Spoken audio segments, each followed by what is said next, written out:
and it's in re the chocolate confectionery antitrust litigation at all, and we'll call Mr. Montag.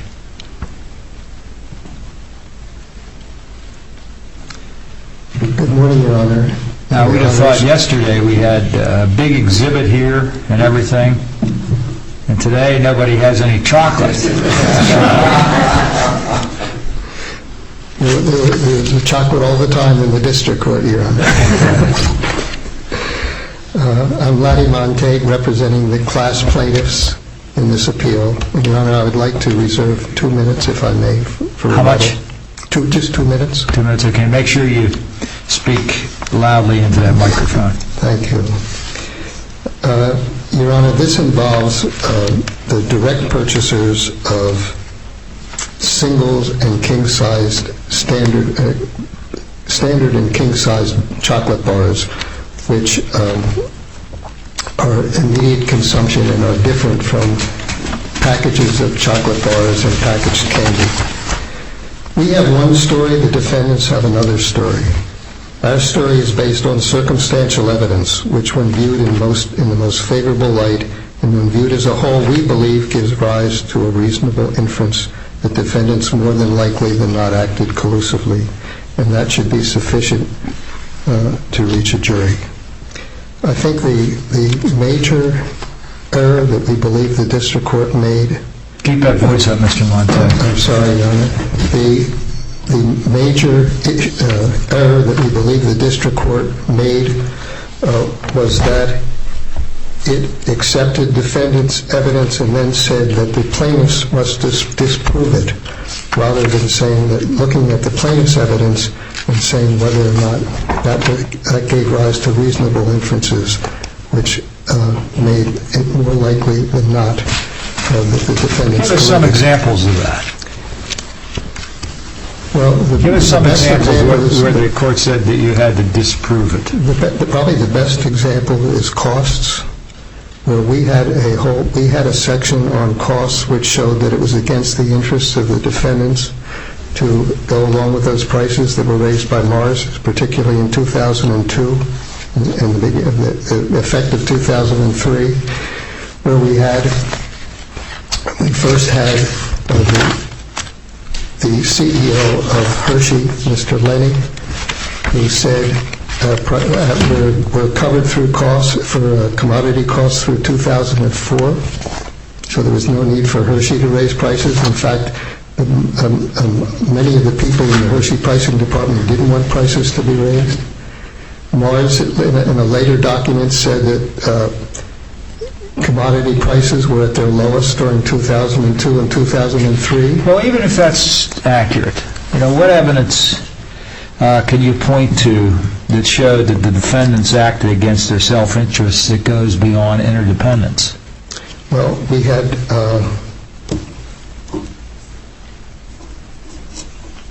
three reasons for that. One was the cost, particularly with respect to Hershey following, when Hershey had no reason to follow those costs to follow those price increases at that increased level. In other words, Hershey had their costs were the lowest.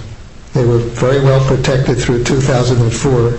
If they wanted to raise prices, they could have followed and raised prices, but not at the high level that Mars had raised them.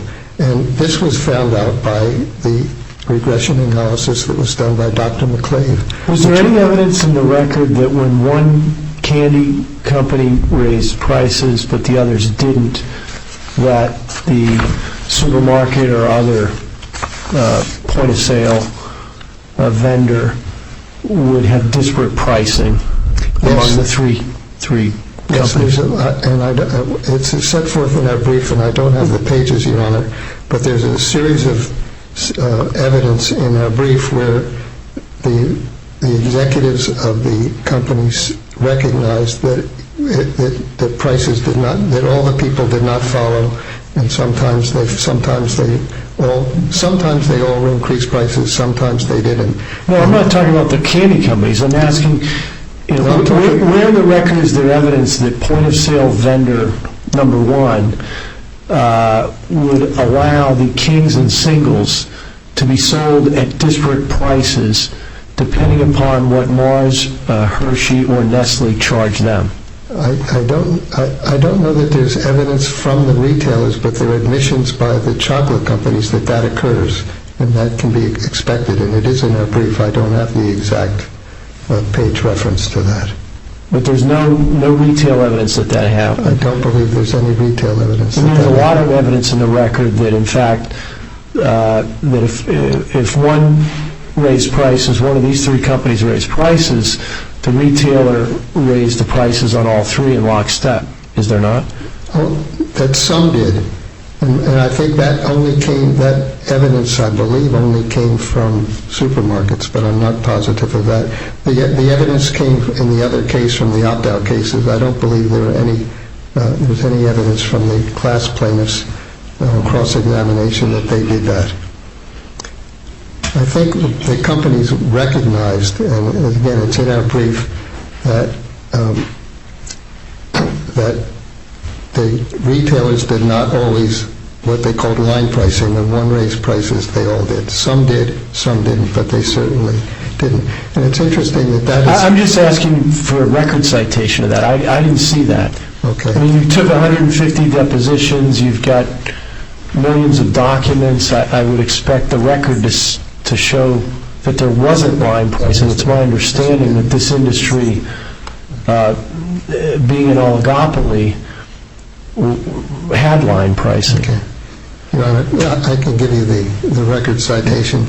It's the Joint Appendix 8555, and it's document 1296 to 12 at page, was it 1296? 172-172.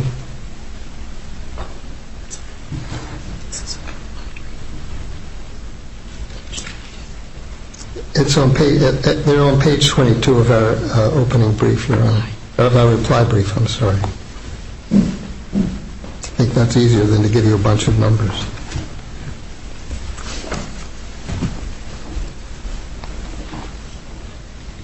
But the other evidence is the multiple regression analysis that Dr. McClave did, which was never even discussed in the opinion, and where he found that the increases were not justified by cost increases, that there was something was justified, but not to the extent that it was, and he found an ultimate overcharge of over 7%. And he used actual Hershey costs, he used Mars costs as best he could, and Nestle never produced costs in this case, so even their witness couldn't use Nestle's costs. Whatever data Nestle produced was not usable or reliable. So that's the first reason it was against interest. The second reason it was against interest that he relied on was that it was in their interest was because Mars said it raised prices in order to surprise its competitors. Well, the record shows, and our evidence shows, that in fact that there was never any surprise at least by Hershey. Hershey in 2002, which is really the genesis of this conspiracy. Hershey was tipped off about Mars raising prices in mid-September at a time when the trustees of the Hershey Trust took Hershey off of the market. Hershey had been up for sale and was negotiating with Nestle. At about the same... Now, you say they were tipped off. Yes. That's a little bit stronger statement than saying there's advance information. Well... tipped off... Here's what happened. They had a document that said in mid-September they were considering a price increase, that Mars was considering a price increase. Now, there's a lot of things... Right, so they got a document. Does the record show how they got that document? Well, there are two theories of how they got the document. There's a record, there's a document in Hershey that says that there was a rumor from cocoa traders. Right. Okay, so we never found out... Well, so the rumor came from cocoa traders. Somebody says to Hershey, we think Mars we think Mars is going to increase the price of their M&Ms by 3.5 cents. But Mars didn't call up Hershey and say, you know what, we see an opportunity here, we're going to go up 3.5 cents. Well, we presented evidence to show that it was unlikely that it would be a cocoa broker that gave that information. And I can go through that evidence. But there's no direct evidence. You'll acknowledge there's no direct evidence that they specifically were given that information in a conspiratorial fashion. There's no direct evidence. Okay. What's your strongest piece of circumstantial evidence from which you can infer that there was a conspiracy here on that particular 2002 piece? Let me start with Mars. Mars said that they kept pricing information very close to the vest. There were very few people who knew about it, and that it was a dismissible offense if they leaked it. Okay, so it's very unlikely that in September that someone would leak to a cocoa trader, and it's only this small group of top executives. It's very unlikely that they would leak something to a cocoa trader. That's number one. So you want to be able to go to a jury and say to the jury what you just said to us? It was unlikely. No, it's more than, but I'd like to say why. There's more than what I just said. Okay.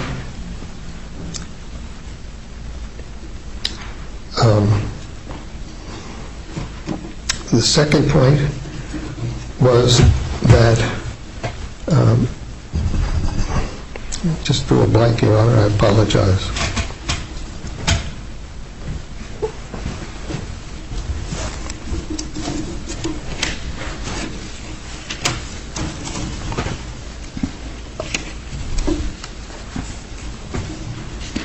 Mr. Montag, we can have you back. We can go to Mr.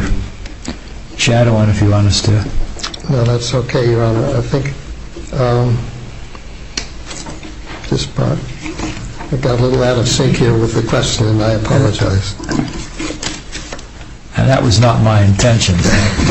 Not nor mine. You may have seen that we do like to ask questions. Thank you. I'm well aware of that. Why don't we call Mr. Shadowin to get his views on this, and then we're going to have you back for rebuttal anyways. Can I get more than rebuttal, Your Honor? We'll give you an extra minute on rebuttal. Okay, thank you.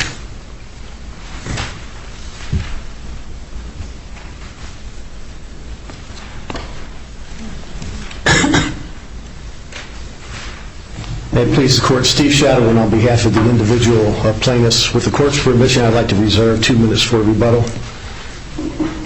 We don't typically allow two parties from the same side to each have rebuttal, but in this case we will, but we're going to keep you to your allotted time also. Appreciate that. Thank you.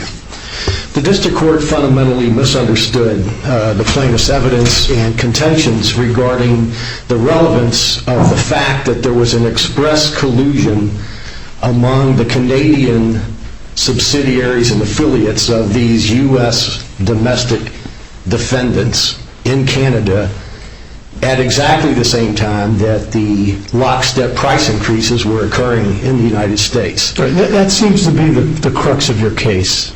It happened there, it happened here. But you've got to tie them together. It can't just be assumed, right?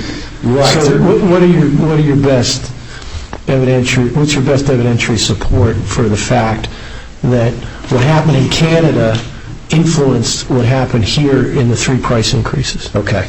There are really 2 sets of evidence on that. One, I would call the structural evidence. That is, it's an immediately adjacent geographic market with the same industry structure that is highly concentrated, the same industry participants. That is, let me talk about that. Just ask, does the record show that the prices were increased at the same level nationwide in the U.S.?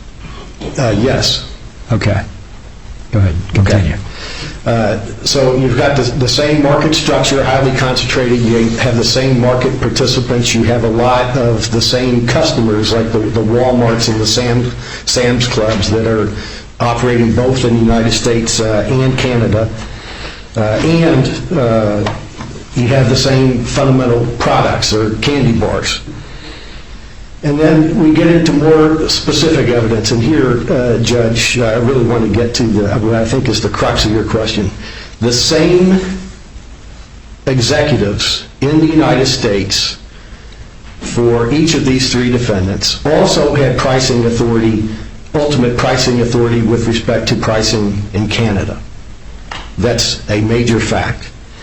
And the third fact is that each of these U.S. domestic competitors knew that the others, that their competitors in the United States also had pricing authority in Canada. So let's start there with the structure. Now let's get to specific instances. And the district court, with respect, cited some of this evidence, but then left out key pieces of it that we think get us far across the line here in terms of showing the sort of palpable tie that the district court said was required and said was absent. We think it's present. Let me start with Hershey. Richard Lenny was the U.S. executive with pricing authority both for the United States and Canada.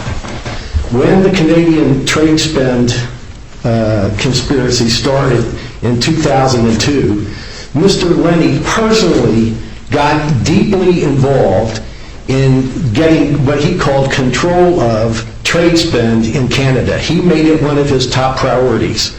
He thought that the trade spend, that is promotional spending, discounts and so forth in Canada was out of control, and he wanted it brought under control. And it was exactly at that time that we now know from the Canadian indictments and so forth that the Canadian conspiracy to control trade spend was hatched.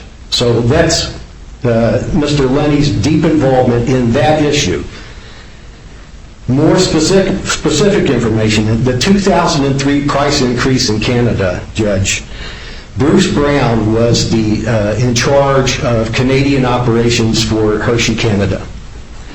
He reported to Burton Snyder, who was on the executive committee for Hershey International, the international group, and then Snyder reported directly to Mr. Lenny. Brown reports to Snyder that there were, quote, rumors that Mars wanted to follow a price increase in Canada that Nestle had initiated. So the timing is Nestle Canada announces a price increase.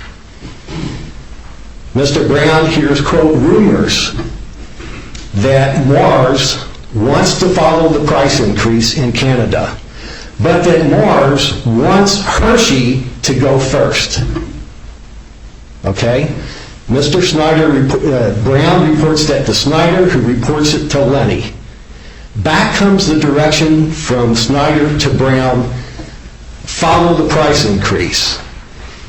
And that's what they did. So we have the U.S. executives in charge of pricing in the United States being told that there are rumors that Mars wants Hershey to go next. That all relates to the Canadian conspiracy. It does. Correct? To this point? And to the U.S., in the sense that it is the U.S. executives who a jury could properly conclude from this evidence. So let me tell you the other fact first. Not only did Hershey U.S. pricing executives say yes, follow as Mars requested, but they did it before Mars. In other words, the request from Mars Canada was Mars wanted to follow the price increase, but they wanted Hershey to go first. Hershey, in fact, went first. So what happened was there was the Nestle, the request by Mars that Hershey go next, Hershey goes next, and then Mars follows Hershey in Canada. So yes, it has to do with pricing in Canada. Right. But this shows, we think a jury could reasonably conclude from this and the other evidence taken together that at a minimum, the U.S. Hershey executives knew that there was express collusion in Canada, and at a maximum that they directed that it occur. Well, that puts them in the soup in Canada, but it doesn't shed any light on here. And there's no allegation, correct me if I'm wrong, that there was a trade spend conspiracy in the U.S. Well, is that right? There's no allegation of a trade spend conspiracy in the U.S., but here's how it's relevant with respect. We have an oligopoly in the United States, okay? And an oligopoly can either be competitive or non-competitive. The companies can... Or some might say by definition they're non-competitive. Well, at least from the consumer standpoint. Those who've flown on airplanes lately might say Right. that. On the other hand, there are things like big box office supply stores that fight like cats and dogs. It depends on the industry. Sometimes they're competitive, sometimes they're non-competitive. We say there's evidence here that from the jury could reasonably conclude that until 2002, what you had here was a competitive oligopoly. That is, Hershey in 2001 had tried to take a price increase. They announced that they were taking a price increase on packaged candy, and Mars did not follow. And Hershey paid a terrible price. They lost all kinds of market share. Was it competitive in 79? We don't know. What about 86? We don't take a position on 91, 95? that. We don't take a position on that one way or the other. Let me ask you... What we do know is that in 2001, the immediately preceding time period, it was competitive. And there was another failed price increase at the beginning of 2002. So Okay, let me ask you, the description you just given about Mars following Hershey, is this an element used by the plaintiffs' expert witnesses in their determinations of the likelihood of collusion? Yes, it is. It's a very important part of Dr. Velturo's expert report, which survived a Dahlberg challenge. And he explained, what I'm about to explain now, is that the real relevance of the Canadian conspiracy is if you have the U.S. executives with pricing responsibility having knowledge of or directing that Canadian conduct, that shapes the expectations of the U.S. executives as to what will happen if they take a price increase in the United States. Well, but let me say, if they say, well, we don't need to, if Hershey says, we don't need to call Mars because we know they'll follow us, that's not collusion, right? Well, That's interdependence. if that's all that's happened, but that's not what happened here. They would know from the 2001 and 2002 failed price increases that Mars would not follow them.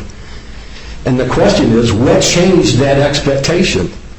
And Dr. Velturo, in his expert report, and let me give you the site because I think this is very, very worth the court looking at.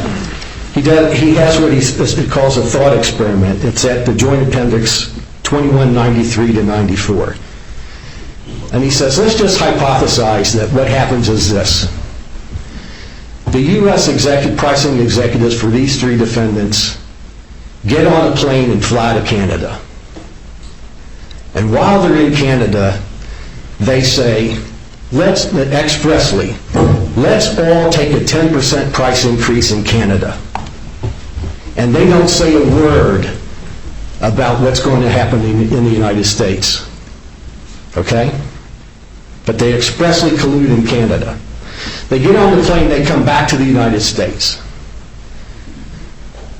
The immediately preceding thing that had happened was a failed price increase. They did not follow the leader. But now, having jointly colluded in Canada, these executives come back to the United States, and one of them says, I'm announcing a 10% price increase in the United States.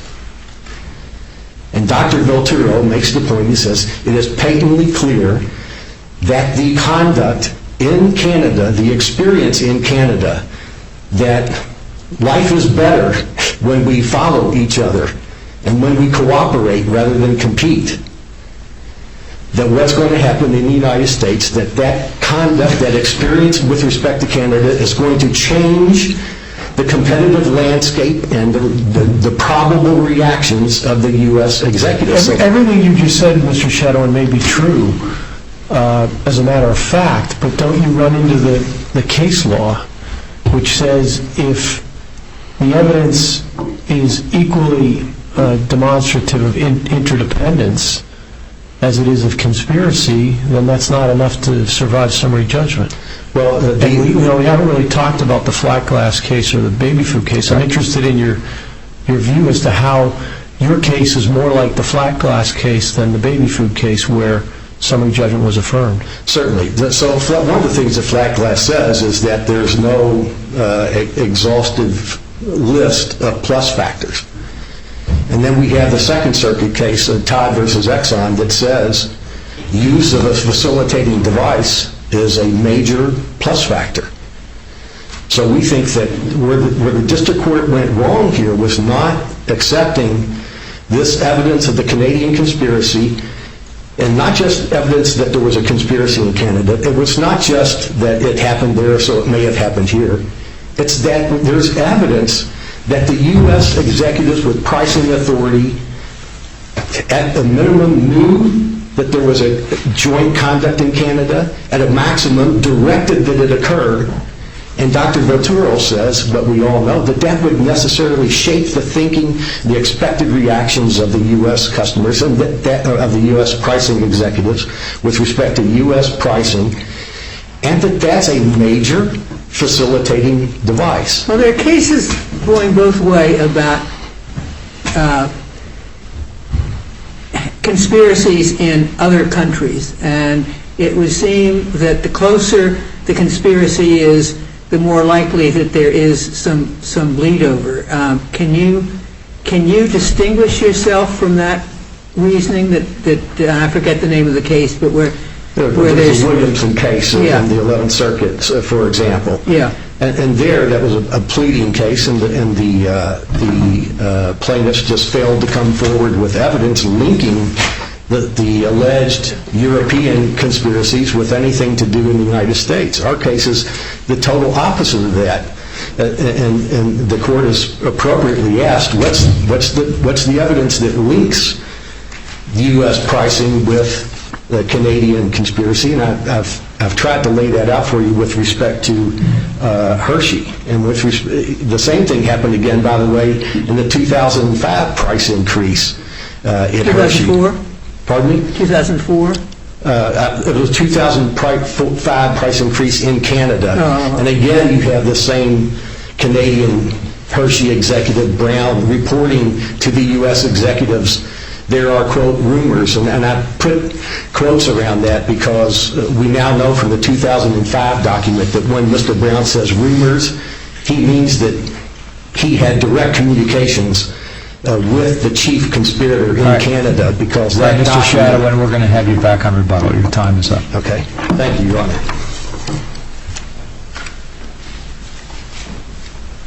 Mr. Kavanaugh? Thank you. Thank you, Your Honor. William Kavanaugh on behalf of the Hershey Company and Hershey Canada. Counsel and defendants have agreed to split their time. I'll try and provide the court with an overview, address issues specific to Hershey.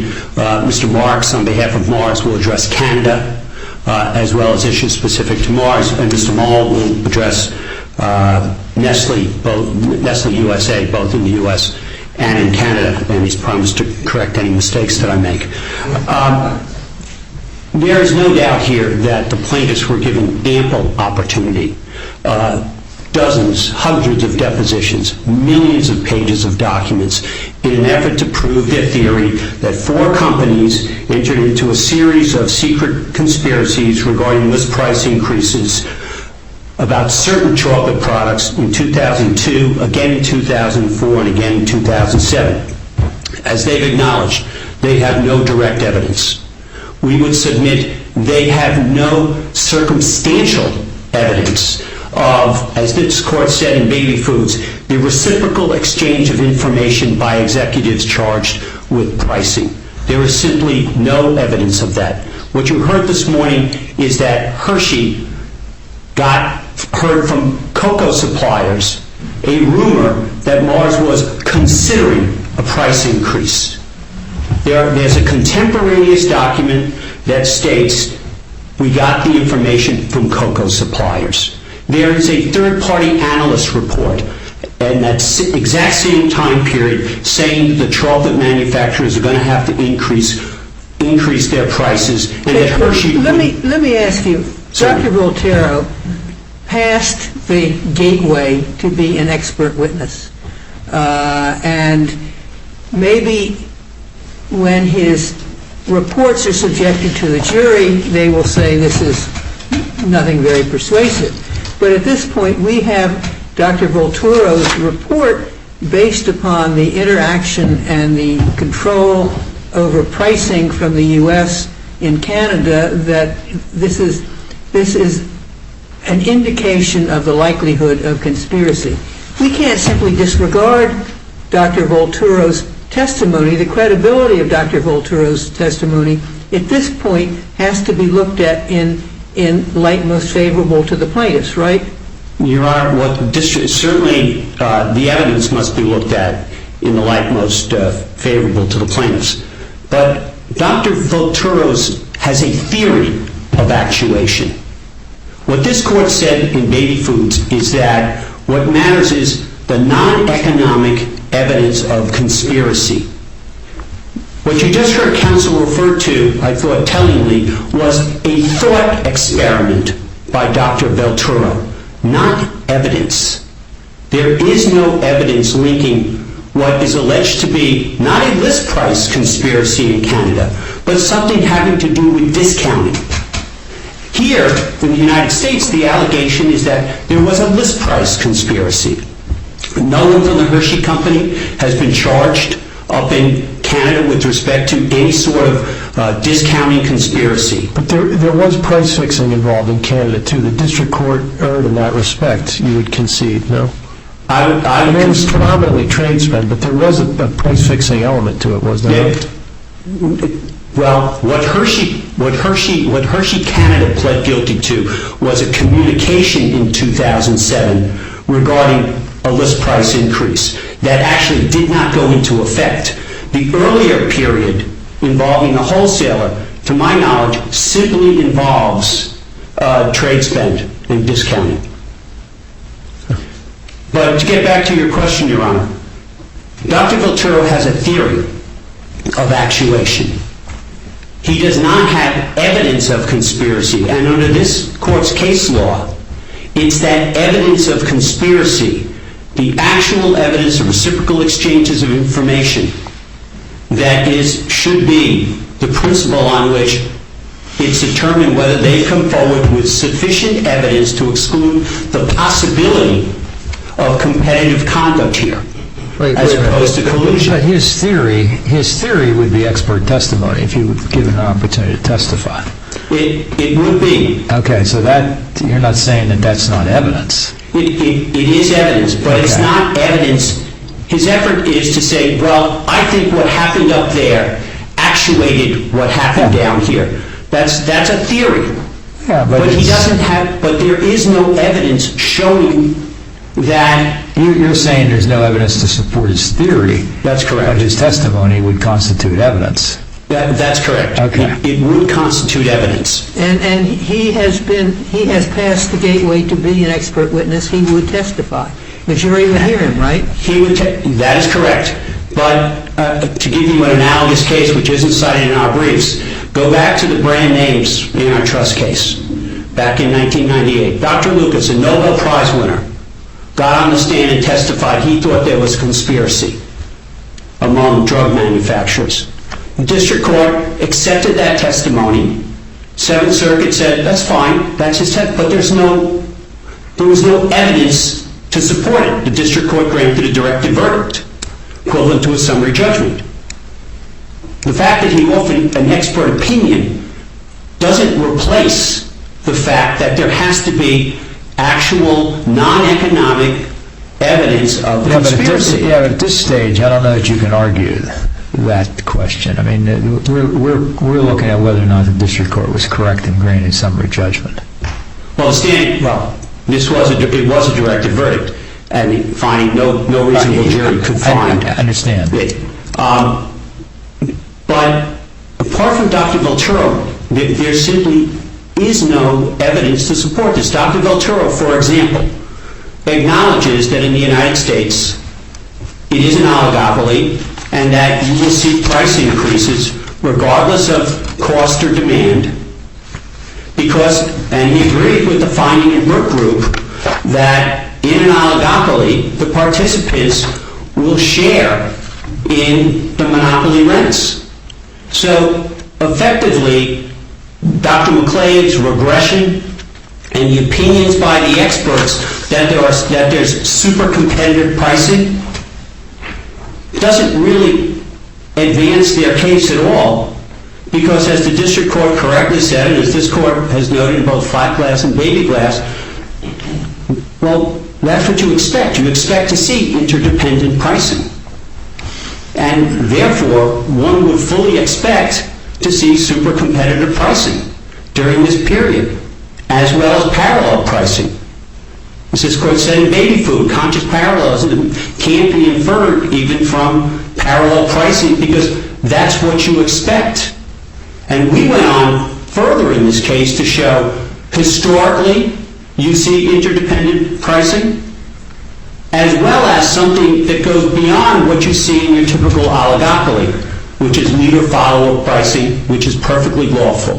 Here, there's the added component of line pricing, which is that retailers will take the price up. As noted in one of the Mars documents, well, we have to go up. They were following an additional move by Hershey. We have to go up because the market's going to go up without us. Well, but that did not affect the market when Hershey did the 2001 price increase. That was on packaged goods, Your Honor. It was not on singles and kings. And the direct plaintiffs dropped their packaged goods case. The independent plaintiffs couldn't respond to the fact that packaged goods are very different, because the weight and the volume can be altered with these packages, and the market dynamics are very different. And I would point out, Your Honor, the reason it failed illustrates that point. What Mr. Lenny said was, Mars adopted as to packaged goods a better strategy because they changed the weight. Hershey took a price increase. They reduced the weight and the volume, effectively taking a price increase, and that was a better strategy. That's something that with packaged goods can be readily accomplished, and you don't see the same type of leader-follower behavior in packaged goods. So the 2001 failure, Your Honor, is in a different market, which they acknowledge has different market dynamics than the singles and kings market, which, going back to 1979, you see this type of leader-follower behavior. And if you look at the discussion contemporaneous with each price move by these companies, you see references to being surprised, being put into crisis mode, Mars taking the lead, Hershey taking the lead on Kings then, Mars having to respond to that. You see in 2007, when historically price increases happened towards the end of the year, what Hershey didn't know was that Mars couldn't take a price increase at the end of 2007 because they were changing their computer systems. Mars did it in the spring and put Hershey into crisis mode, because customers stock up on the lower priced product until you get your act together and increase your price. So the contemporaneous documents for each of these price increases, I would suggest, completely undercut Dr. Velturo's opinion about actuation. They show the complete absence of any coordination of price. All right, Mr. Kavanaugh, thank you very much. And we'll hear from Mr. Marks. Thank you, Your Honors. May it please the Court. I'm David Marks, representing Mars. I'm going to address two topics. One, the lack of any evidence implying the traditional conspiracy, non-economic evidence of an actual manifest agreement not to compete as it relates to Mars. And second, I want to talk some about the issues that you've raised with respect to Canada, because I think Judge Connor got them exactly right. It's important when we focus on Canada to understand that Dr. Velturo's actuation theory is a theory. There aren't any facts to support that it actually occurred. Most specifically, there's no evidence, as Judge Connor found, to support the the actuation theory or to establish that there's a palpable tie between Canada and the United States. The reason Judge Connor found that the theory failed was because there's no evidence in the record that the domestic executives were aware of that Canadian trade spend conspiracy. And Judge Connor walks through Dr. Velturo's theory very carefully, and he says, Dr. Velturo concedes that there is no record evidence establishing that defendants' domestic price decision makers had explicit knowledge of any anti-competitive or unlawful activity in Canada. What about the email from Mr. Brown to Bert Snyder? Mr. Brown to Mr. Snyder. That may relate to what Hershey knew, but there's no evidence as it relates to Mars. And as Dr. Velturo conceded that there are no documents. This is what Dr. Velturo said. No documents or other evidence, contemporaneous or otherwise, which indicate that defendants' domestic decision makers were even aware of the Canadian trade spend agreement. Yeah, but doesn't it at least show that the U.S. executives knew that there was a Canadian conspiracy? Respectfully, Your Honor, it may show that one of the company's executives knew, maybe that Hershey's knew, but there's nothing with respect to Mars. There's no evidence at all that anybody at Mars knew about any unlawful... Doesn't that at least fuel the actuation theory? Again, they've got to demonstrate that it instigated a conspiracy in the United States, that there would have been an agreement by U.S. executives about U.S. prices. The fact that Hershey may have known something about what was going on in Canada, and bear in mind, neither Nestle Canada nor Mars Canada has been convicted of doing anything wrong yet in Canada. But it says nothing about what Mars executives knew. And also remember that the issue of Mars Canada's relationship to Mars United States was addressed by this court, and likewise Nestle Canada's and Nestle United States. I don't like to do Mr. Maul's job for him, but I can cover both at the same time. Were addressed by Judge Connor in the context of the motions to dismiss Mars Canada and Nestle Canada, which were originally defendants in this case. And with respect to Mars Canada, Judge Connor found that the relationship between Mars Canada and Mars US was there's a vapid relationship in the United States, entering American territory only, this is Mars Canada, only to engage in periodic organizational meetings and purchase raw materials. Several degrees of separation, Judge Connor found, separate from American consumers, and its operational activities occurs entirely in Canada. Didn't they have to get... I'm sorry? Didn't they need to get approval from U.S. executives for price increases in Canada? The record evidence shows that the approval really wasn't approval. It was informational only.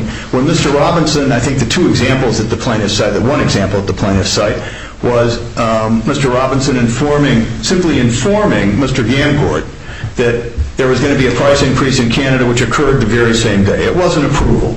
The U.S. executives were not actively involved for Mars in Canada. That was what was found both with respect to the motion to dismiss, and bear in mind, plaintiffs never appealed Judge Connor's ruling dismissing Mars Canada from this case, and it was what was found, it was also found in connection with all the pricing stuff. I mean, there really wasn't any involvement. Different people, different organizations. Mars Canada had no involvement in Mars US pricing. Mars US had no involvement in Canadian pricing.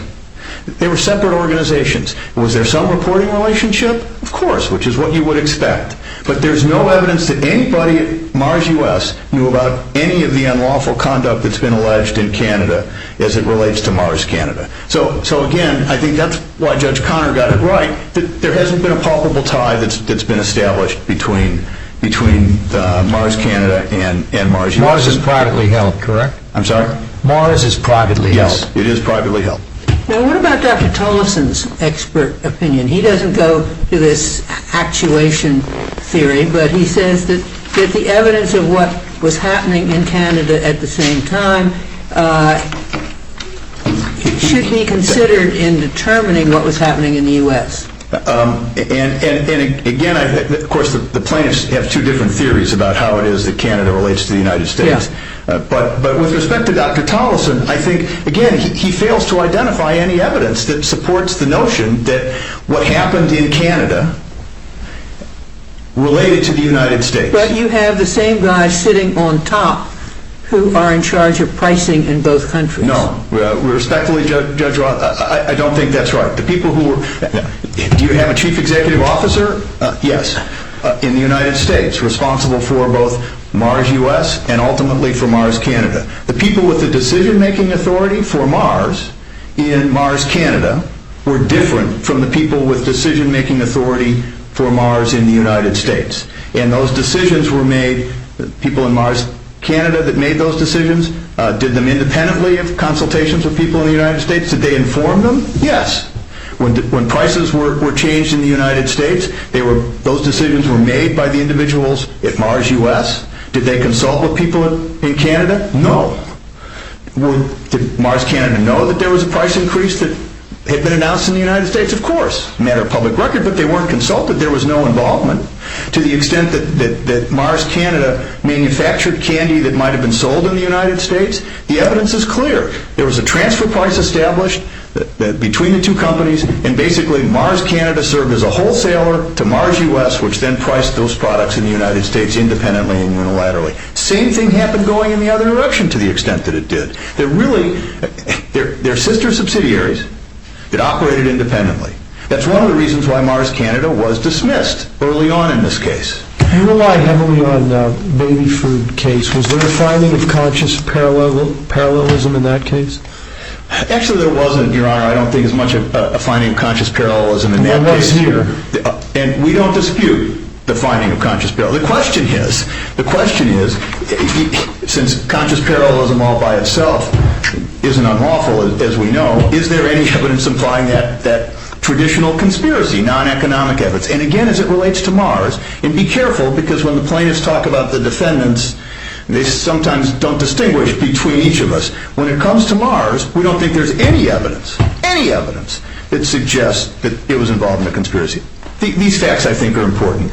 All three price increases in the United States effectively were initiated by Mars. In 2002, 2004, Mars' decision on future consumption packaged products is what led Hershey a month later to initiate a price increase for immediate consumption goods. And in 2007, of course, Mars initiated the price increase. There is not a shred of evidence that Mars knew anything about anybody else's intentions at the time that Mars either announced the price increase in 2002, announced the weight change with respect to packaging products in 2004, or announced the price increase in 2007. No evidence that we knew anything about what anybody else might do or what their intentions were.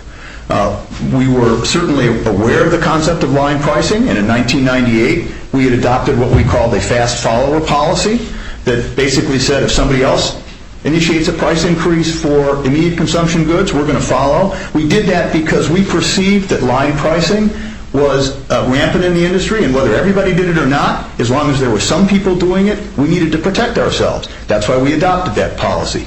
And I think it's important to note the contemporaneously prepared business documents, certainly for Mars, which I can talk about better than I can for Nestle and Nestle US. I have to say US every time I say Nestle, or Hershey, because all of the contemporaneously prepared business documents that Mars had when it made the decision to raise its prices demonstrated it had no knowledge of what anybody else was doing. It deliberated, it made decisions after studying whether or not, and retaining McKinsey in 2006 to help it plan price increase prices in 2006 or 2007. Again, that belies the existence of any conspiracy. And it's important to remember, even as you evaluate Dr. Velturo's actuation theory or Dr. Tollison, the human highlighters articulation of plaintiff's theory, that the inferences that the plaintiffs want you to draw have to be reasonable inferences.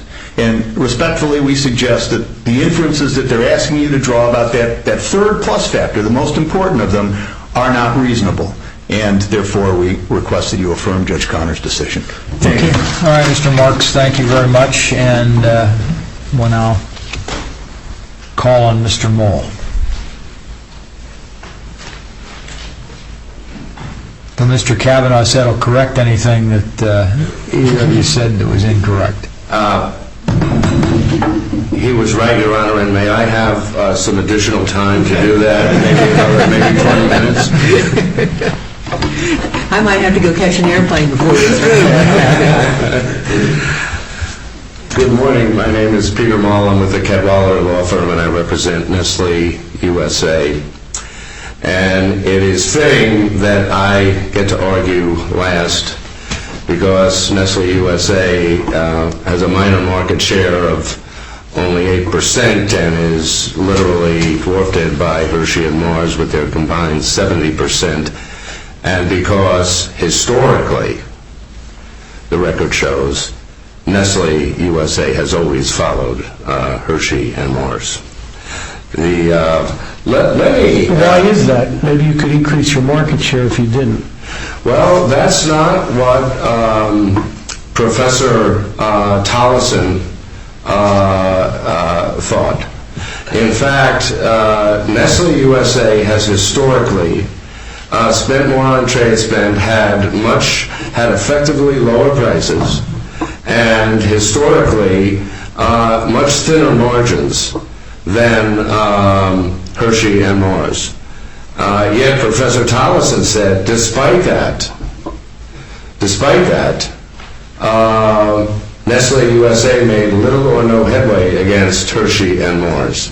There's no reason to believe that, and indeed, Your Honor, I think in an oligopolistic type of industry, this court, in the Petruzzi case, spent some time at page 1244 going through oligopolistic theory and quoting extensively Professor Arita. For instance, it is quite likely that oligopolists acting independently might sell at the same above marginal cost price as their competitors because the firms are interdependent and competitors would match any price cut. And again, Nestle USA's experience here is very much that it was in its interest. And if you look at where Nestle USA was, if you put yourself in Nestle USA's position in 2002, December 2002, there hadn't been a price increase since 1995 for 7 years. Dr. Marshall and no one really attacked Professor Marshall's computation of cost increases from 95 to 2002. There was a major brouhaha about after that, but not 95 to 2002. Said Nestle's costs had gone up 15.5%. Demand was increasing, not dramatically, but demand was increasing.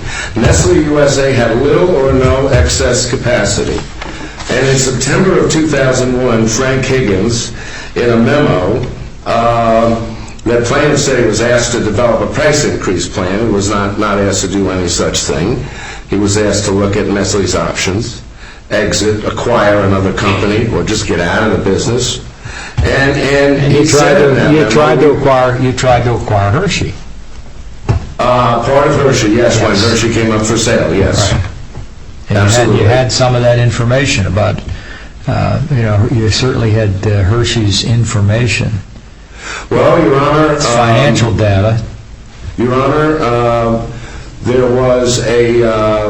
Nestle SA led the charge on that. There was a joint bid between between Nestle and Cadbury. Right. There were meetings in New York. The CFO of Nestle was there, testified. There were hundreds of lawyers. There was a white room. And there's nothing in the record that Nestle USA obtained any inappropriate information from that. Indeed, there's an allegation that Cadbury obtained some inappropriate information that perhaps it was appropriate for Cadbury to have because it wasn't a competitor. But there's no evidence that Nestle USA ever found out about it. What about the fact that Nestle's Canadian president, Mr. Leonidas? Mr. Leonidas, yes. Yeah, he was apparently one of the ringleaders of the Canadian conspiracy, but he was also involved extensively in the U.S. market and had some significant participation in the attempt to purchase Hershey. Well, he was there at the Hershey deal because Nestle SA was also going to buy Hershey Canada. Right. And that's why Mr. Leonidas was there. And if you look at his sworn testimony in this case, what Mr. Leonidas testified to is, I was really stuck in a hotel room, and I was looking at IRI data. That's what I was doing. My involvement was very limited. But let's address that issue, because if we look at Canada, and this is not something that we stressed in our briefs, we said there was extensive discovery, 150 depositions, 12 million documents. There was extensive discovery in Canada itself. Nestle Canada, Mars Canada, Hershey Canada, all produced documents. The alleged participants in these activities in Canada were all deposed. And it's not a pretty picture to read. If you were their antitrust lawyer, you might be staying up at night. However, one thing is clear from all of that. It involved Canada and pricing in Canada and had absolutely nothing to do with the U.S. And that's all across the board. It's all through everything. And in addition here, we had the cooperation of Cadbury. Cadbury was originally a defendant in this case. Cadbury was involved in what was going on in Canada, allegedly, and Cadbury had a cooperation agreement with the plaintiffs here. And yet there's not a scintilla of any evidence from Cadbury that anything that happened in Canada had anything to do with the U.S. And indeed, Your Honor, since Cadbury was in New York at the Hershey sale, there's not a scintilla of evidence from Cadbury that anything inappropriate happened at that. Not a scintilla of evidence in this record. I also want to address, and I think I really need to address, something that came up on Nestle Canada and Nestle USA, and when we start talking about Mr. Shadowin said, and I think he misspoke, hopefully he did, that the same executives here in the U.S. had pricing authority over what was going on with prices in Canada. That is simply not the case as to Nestle USA. As Judge Conner found, we were distinct here. Nestle Canada was not a subsidiary of Nestle USA. Nestle Canada is a subsidiary of Nestle SA, reported to Vevey, Switzerland, as did Nestle USA. As Mr. Marks said, they were dismissed out of this case because they don't do business down here. There is not a scintilla of evidence that anybody from Nestle USA approved any price increases, had any authority over any price increases in Canada, or had any authority over any operations in Canada. There is not a scintilla of evidence. There are no common officers, directors, employees of those two companies. There's absolutely nothing there as far as Nestle USA is concerned in Canada. And as I said, they say, well, Canada's the same as the U.S. It's the same conduct. Look at what happened in Canada. There was a trade spend conspiracy. And ITWAL was in the middle of it. It was sending out these take action now notices. As counsel admitted, there was no trade spend conspiracy in the U.S. And what was going on in Canada? Eventually, there was allegedly a price fixing conspiracy on list prices in 2003 after our December 2002 increase.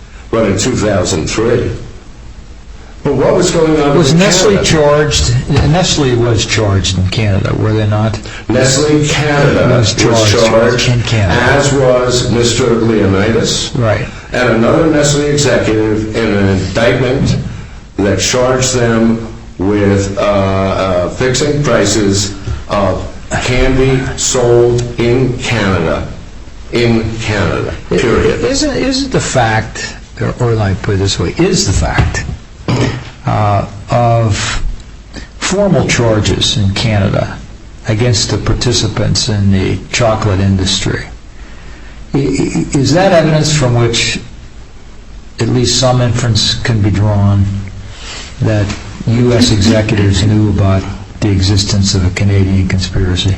No, because first of all, Nestle Canada and the executives of Nestle Canada have not been convicted of anything. So there's only Hershey has pled. They have pled. So there's not a conviction up there on that And charge. if you look at the relevant period of time here, 2002 to 2007, we're talking about indictments in 2014. Yeah, okay. So again, there's not as The indictments allege conduct that spanned a period of time, which is the same period we're talking about in the U.S. conspiracy. roughly, but again, the indictments came long after, and as Dr. Velturo admitted on his own actuation theory, there's not a scintilla of evidence that anybody in the U.S., at Nestle USA or at any of the defendants, had any knowledge of these alleged activities in Canada at the time they were going on.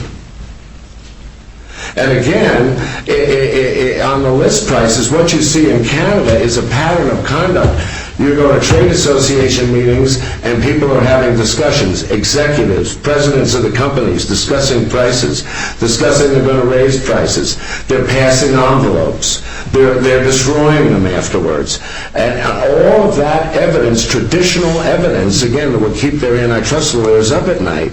And what do we have down here? What do we have down here after Cadbury cooperated and after 150 depositions and 12 million documents? Zero. That's what distinguishes this case from, if you look at any case in which summary judgment has been affirmed in the Third Circuit. Your Honor asked about flat glass and baby food. What you see is, you see exchange, you see communications among high-level executives about the subject matter of the conspiracy. You don't have that here. And indeed, if you look at baby food, while they didn't find parallel pricing, there was an extensive detailed analysis of the plus factors in baby food. And there was at least a page of Gerber providing pricing information in advance to Beechnut, and Beechnut providing the same thing, on and on and on and on, that what plaintiffs have managed to drag into this case pales by comparison. And yet the court said sporadic, it didn't do anything because it wasn't among the decision makers and there was no evidence that it had any impact whatsoever on pricing. Okay, Mr. Moll. On that, we thank you very much. Thank you. And we'll call Mr. Montag back for 3 minutes of rebuttal. Thank you, Your Honor. Again, I apologize for my loss of thought. Getting back to the consideration of considering an increase by Mars and that issue, what is interesting, if it was a rumor, one should look what Hershey did.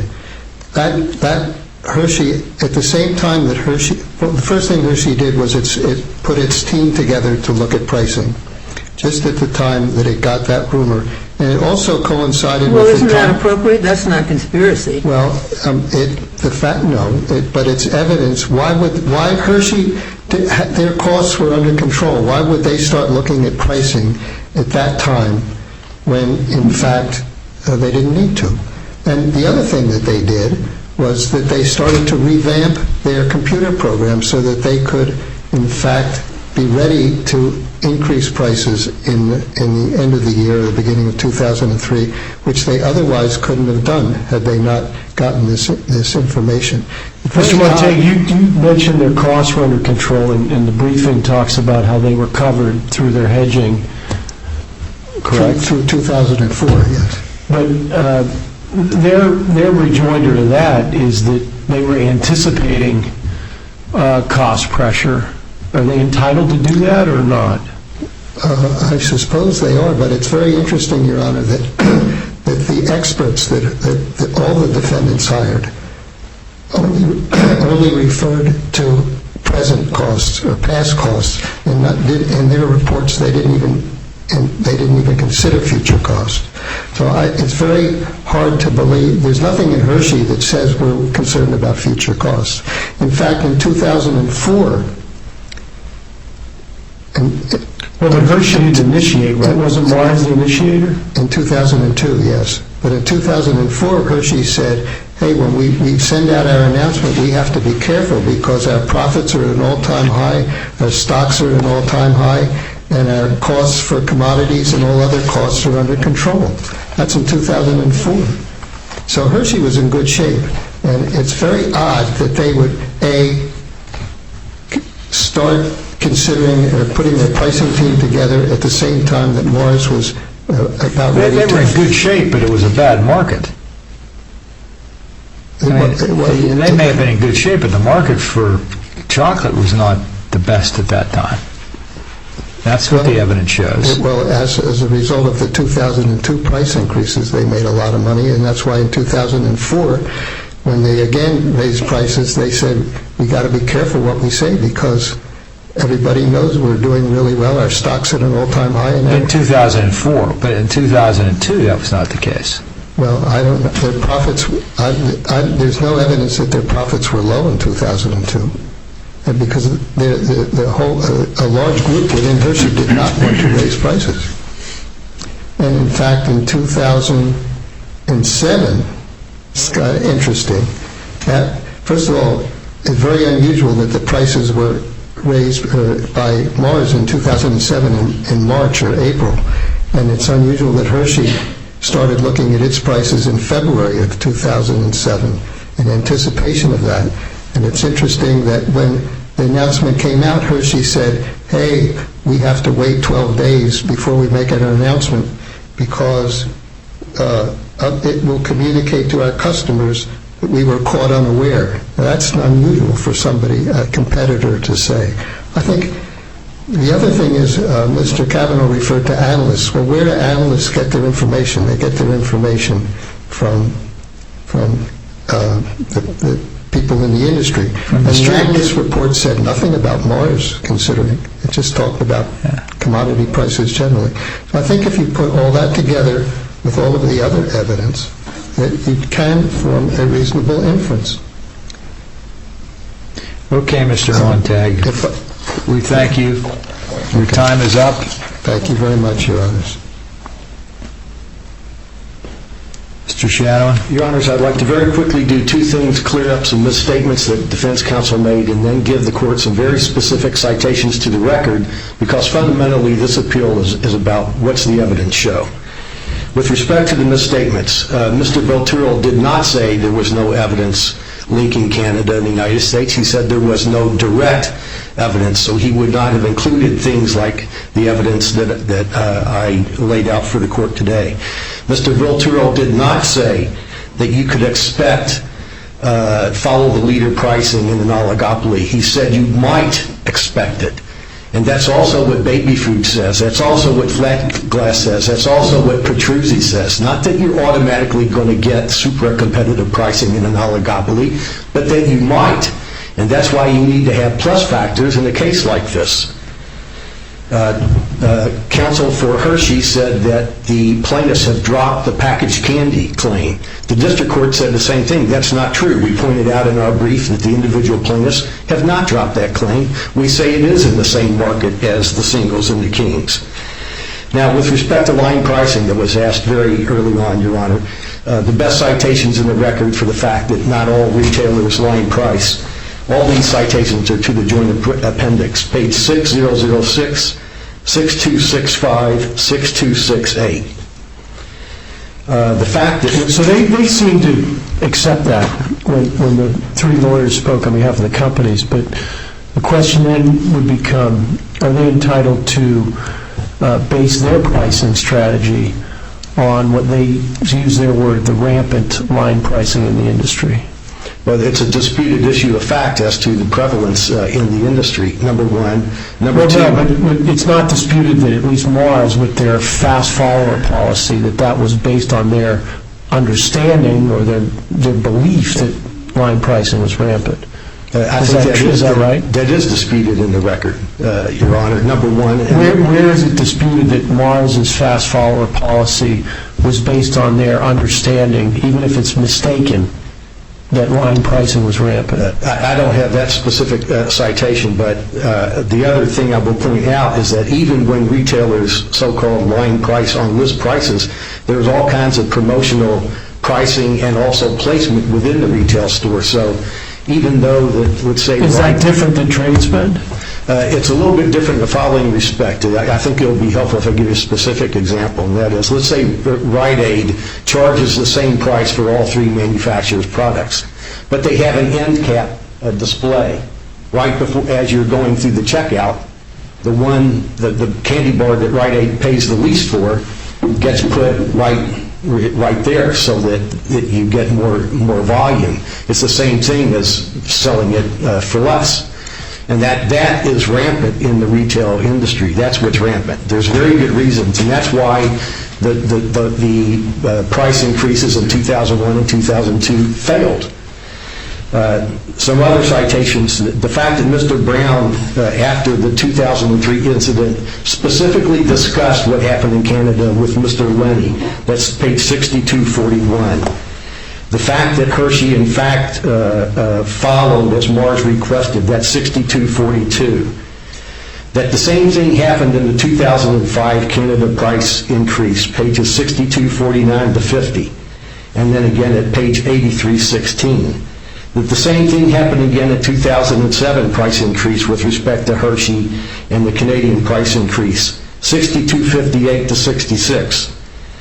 The fact that Mars Canada had to get U.S. approval to reduce the trade spend in 2002, 6212 to 13. The fact that competitive information on price increases flowed both ways from Mars Canada to Mars US and vice versa, 6239 to 40.